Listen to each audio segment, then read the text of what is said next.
নেবেন সব এটা বিক্রি নাকি ভাই?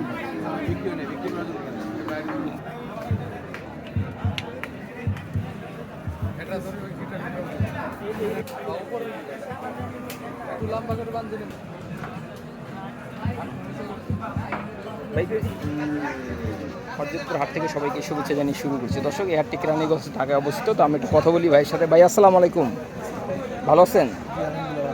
তো কয়টি গরু নিয়ে আসছেন ভাই? 5টি গরু নিয়ে আসছি। 5টি গরু নিয়ে আসছেন, বিক্রি হয়েছে কয়টি ভাই? বিক্রি হয় নাই এখন কিন্তু বিক্রি হয়নি। তো এই যেটা সামনে দাঁড়িয়ে আছেন, এটা দাম চাচ্ছেন কত? দাম হচ্ছে 3,20,000। কত? 3,20,000। 3,20,000 টাকা দাম চাচ্ছেন। এটা কি জাতের গরু ভাই? শাহিওয়াল। এটা কয় দাঁত? 4 দাঁত। 4 দাঁত। আর বেচা দাম বলা যায় ভাই? এখন যে নিবে সে সামনে এসে দাম করে নিতে পারবে। দাম কত উঠছিল? দামের মতো দেয় না, অনেকে দেখছে পছন্দ করছে কিন্তু পরে চলে গেছে। দাম বলছে এমনি অনেকে। এটা কি আপনি পালেন না কিনা? কেনা ভাই, কেনা না? আচ্ছা, ধন্যবাদ ভাই। ভাই